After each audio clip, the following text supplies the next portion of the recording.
সেটা বললাম না যে এক একজনের পছন্দের দল, ঠিক আছে আমি জায়েদ বাবুর ফ্যান, বাট ভাই দল নিয়ে কোনো খাতির নেই, যার যার পছন্দের দল তার তার কাছে। এখন জায়েদ বাবু আর্জেন্টিনা করে দেখে আমি এখন আর্জেন্টিনায় লাভ মারমু, তাহলে তো আমার মনের কোনো নীতি নেই। ওইটাই। জায়েদ বাবুকে ব্রাজিল করতে বলবেন কিনা আসলে বলেন, আপনি ফোন দিয়ে এখন আপনি ফোন দেন বলবেন কিনা? হুম, আপনি বলবেন কিনা আপনার দল আসছে? আমি আর মনে তো দেখতে পারি না ভাই, আমি ফোন করলে ফোন কাটি দিব। থাক, দেখতে পারার দরকার নেই, যেমনি কেন দেখতে পারে না? আমি জানি না, আপনি জিজ্ঞেস করেন।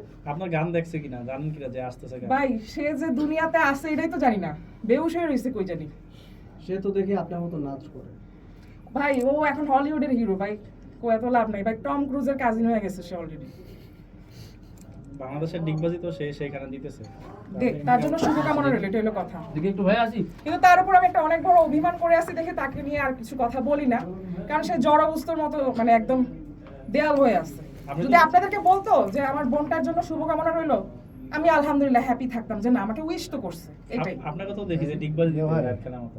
হ্যাঁ দিতাম, হয় কি না? মানে আমার কথা হচ্ছে আমি ডিগবাজি পারি বা না পারি ওটা শখে দিয়েছিলাম আর কি।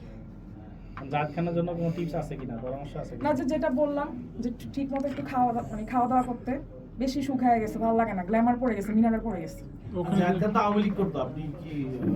ভাইয়া এখন হচ্ছে পলিটিক্যাল কথাগুলো আমরা না উঠাই, এখন যেহেতু একটা মানে বিনোদন জগতে আসছি, খেলার বিশ্বকাপ আসে প্রত্যেকটা মানে 4 বছর পর পর, অনেক বড় একটা উৎসব, মানে ঈদ আনন্দের মতো, 31st-এর মতো, পহেলা বৈশাখের মতো। এটা আসলে শুধু বাঙালির আবেগ না, পুরো বিশ্বের একটা ইমোশন, মানে ব্যাপারটা হচ্ছে ওরকম আর কি।